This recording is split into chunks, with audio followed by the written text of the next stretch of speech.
Hello guys! So, welcome again to my channel and for today's video, i-explain ko sa inyo kung ano yung mga nangyari sa akin kahit wala namang may nagtanong. So guys, actually today is October 23, 2025. So, last October 13, nag-start ako gumawa sana ng content. Tapos, kaso, hindi ko natuloy siya kasi due to my back pain. So, bali nung una guys, parang akala ko kung anong sakit lang ng shaman. So, akala ko nung una guys, kung ano lang yung sakit ng likod ko, parang ganun. So, pinabayaan ko lang, parang, ano ba, October 14, last week lang ba? O basta parang ganun, last week or last week. So, nag-content sana ako nun. Tapos, pagka next day, October 14, nag-vlog ulit ako pero ayan, ipapakita ko sa inyo yung mga vlog ko na nasimulan kasi nasasayangan talaga ako guys na alam mo yun, yung gumawa ko ng mga content tapos di ko lang din ma-upload or magagawang memories. Ganun, so ilalagay ko na lang siya kahit hindi siya tapos. So spoiler, hindi tapos yung content ko na to kasi yun, masakit yung likod ko. Hello guys! Good morning and today is Monday and pauwi na ako and nakatapos ko lang tumakbo. So, wala na akong maisip na content kung ano yung iba-vlog ko. So, iba-vlog ko for this week is itatry ko kung makakompleto ko yung 6 out of 7 na running or exercise. Ganon. Tapos, papakita ko sa inyo kung ano yung kinakain ko doon and kung nag-lose pa ako ng weight or water weight lang. So, tingnan nyo guys. So, mga 5 days to or hanggang Sunday. Baka Monday ko pa ulit ma-upload to. So, today is day 1, Monday. Guys, here's my current weight. Check natin yung weight ko. Ay, gagi. Low but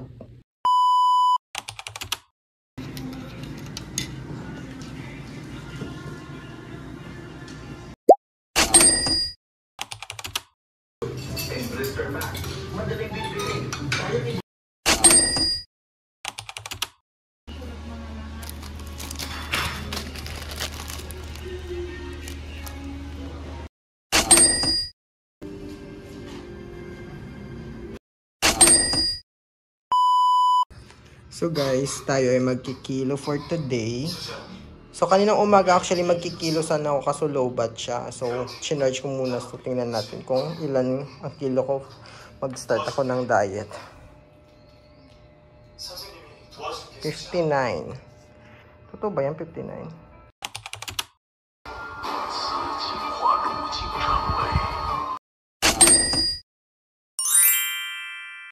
Morning guys. So day 2 and today is Tuesday.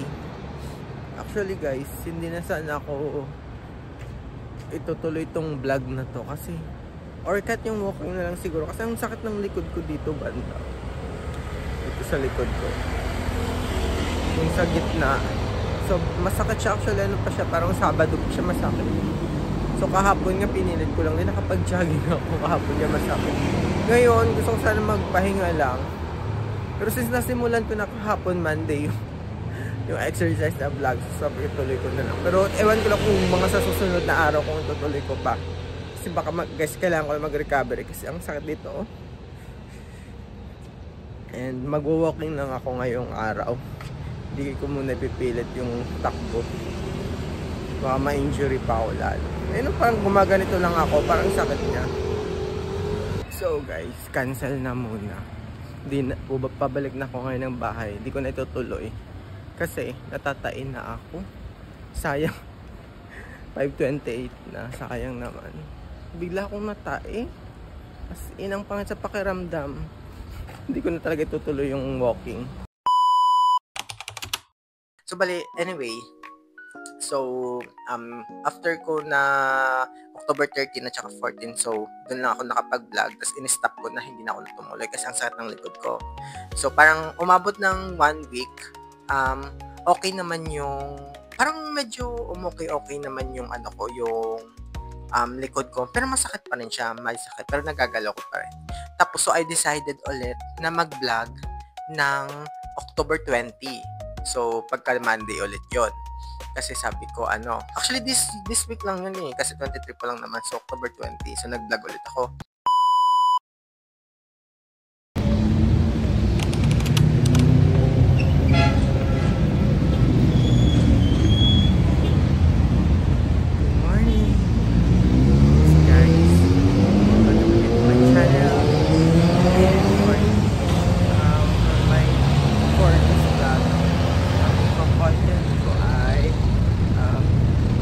Itatry ko po ilan ang nalulus ko na weight.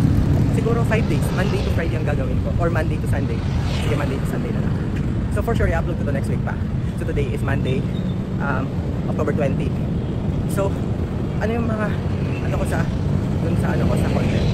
Is una, dapat kung ilan yung ina-exercise ko, kung kakailang steps ako per day. Tapos papakita ko sa inyo breakfast, lunch, and dinner. And syempre, papakita ko sa inyo yung kilo ko. And ano pa ba? So yun ang guys, tingnan natin kung ilan yung halulus na weight. So day 1.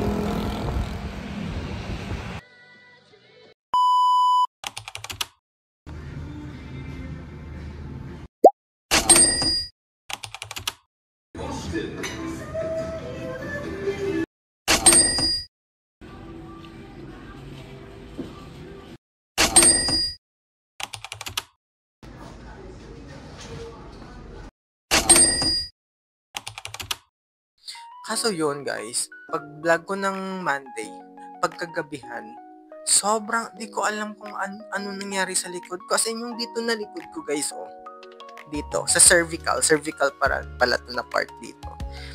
Dito. Tapos, parang siyang umaakyat hanggang dito. So, parang handito na yung sakit niya na ngayon. So, after nun, nag-vlog ako ng Monday, October 20. So, nag-decide ako na hindi na ulit ako mag-vlog. Sabi ko, kasi parang kakaiba na kasi ang sakit niya eh. So, nag-decide ako, nagpa-check up na ako. Tuesday, itong Tuesday, October 21. So, nag-decide ako magpa-check up. Ang ginawa is, na sabi ng doctor, baka ano lang daw, parang strain dito sa muscle. Kasi nga, parang sinabi ko kasi na parang bad posture ako, ganun. So, alam ko talaga na sisingilin talaga ako ng pagiging kuba-kuba ko. Alam ko talaga na isa yun sa may magiging complication ka talaga. Kasi pag bad posture ka talaga, as in maraming pwedeng sumakit talaga. So, yun, sabi ko, ang aga niya naman dumating, di ba? So, in-expect ko sa mga matanda na ako, parang nasa 50s or 40s pa lang. Pero 30s pa lang dumating na. So, anyway, yun, nag-reset lang sa akin yung doctor ng muscle relaxant. Ano siya, eperisone.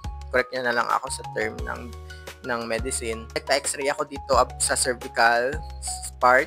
So, bukas Friday, October 24, babalik ko. Mag-follow up check up ako sa doctor para yun, ipapakita na yung result ng x-ray ko. Tapos, titingnan niya kung ano magagawa, ganun. Or sana wag naman humantong sa therapy. Pero so far ngayon, guys, medyo nagagalaw ko na hindi katulad ng grabe dati talaga. As in, yung pagkagabi, parang hindi ako makagalaw. Alam mo yung parang na-paralyze ako na parang akong na-stroke. Na parang konting galaw ko lang na ganun babangon, hindi ako makabangon. As in, sobrang sakit. Sakit niya dito sa likod. Na parang konting galaw ko, hindi ako makagalaw, hindi ako makaganon ng mabilis or something. Parang akong paralyzed ganun. So, ay, mga pusa ko. So, yun guys, babalik ako bukas para mag-follow up check-up na, ipapatingin na, and sana umokay naman. Tapos yun guys, bumili pala ako sa Shopee. Nag-order ako sa Shopee ng yung electric heated bag. Kasi yun yung recommend sa ng doctor na i-hot compress ko daw to ng 3 times a day. 10 to 15 minutes i-hot compress ko siya. Tapos yun, nag-reseta siya ng muscle relaxant. Tapos yun, nagpa-x-ray. So bukas babalik ulit ako sa Friday. And naisipan ko, sabi ko, gagawin ko na lang to ng content kasi nasasayangan naman ako dun sa ginawa kong mga attempt ng vlog. October 13, 14, na-stop. Akala ko okay na, October 20, nag-start ulit pero hindi pa rin pala, ganun. So, yung sakit, ang weird kasi ng sakit niya guys, kasi parang dito lang siya nung una, tapos parang umaakyat siya dito hanggang sa balikat. Parang ganun, hanggang sa parang hindi na ako makaganon. Pero, in fairness ngayong gabi, October 20, 23, parang okay naman na siya. Medyo may sakit pa rin, pero parang nagagalaw-galaw ko na ng maayos. Dati hindi ko parang ganito lang. So one time guys, parang nakaganito lang ako lagi sa opisina. O, as in, ganito na talaga yung leeg ko. Hindi ko na magano ng maayos. O, parang nakaganon na ako as in. Like, hindi ko alam kung ano yung nakatulong, kung yung reset-up na gamot or yung pag-hot compress ko ba. Pero guys, ginagawa ko din, nag-stretching din ako. Ganon. Nanonood lang ako ng tutorial. So far. So yun guys, pasensya na kung hindi kompleto ang content ko. Pag promise ko, pag okay na ako, tatapusin ko yung content na to and i-update ko kayo yan. So update ko na lang kayo tomorrow guys, October 24, kung ano yung ng doktor, and sana okay na. Ayoko sana mag-therapy, pero kung yun naman, di ba, why not? So yun lang guys, and update ko na lang kayo bukas. So bye bye. Hello guys! So, for today is October 26 and update ko lang sa inyo. Actually guys, I think ang update ko is October 23 ako nag-update.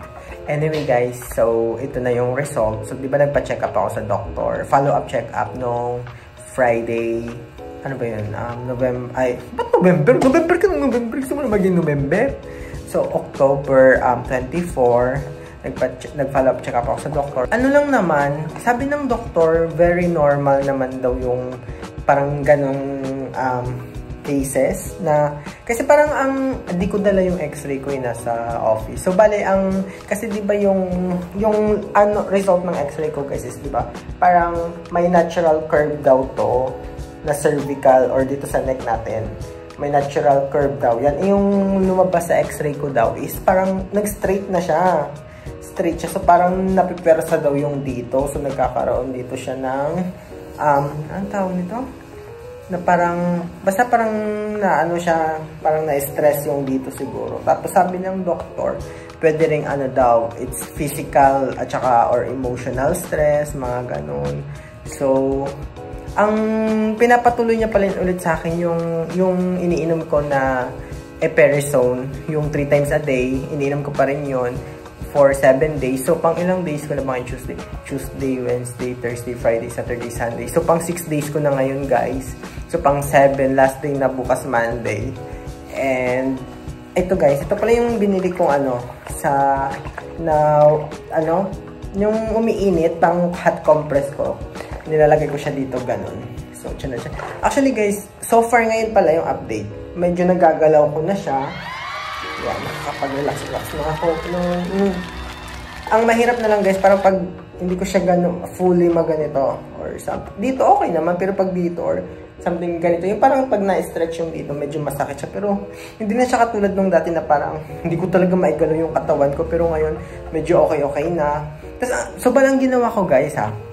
So, nagtitake ako ng Eperisone or yung muscle relaxant. Tapos, nag-hot compress ako nito lagi, everyday. Ng 3 to 4 times a day actually, ng 10 to 15 minutes. Tapos, yun, nag-stretching ako, gano'n, nag-work. Parang gano'n. Try ko lang siya gano'n. So, hanggang ngayon, ngayon pala, okay naman na siya. Yung medyo okay na ako so far. So, bukas Monday. So, iniisip ko kung itutuloy ko na ba mag-vlog or hintayin ko na lang siguro mag-fully heal na to. Kasi di ba nakailang na ako? Nakailang 2 attempt na ako.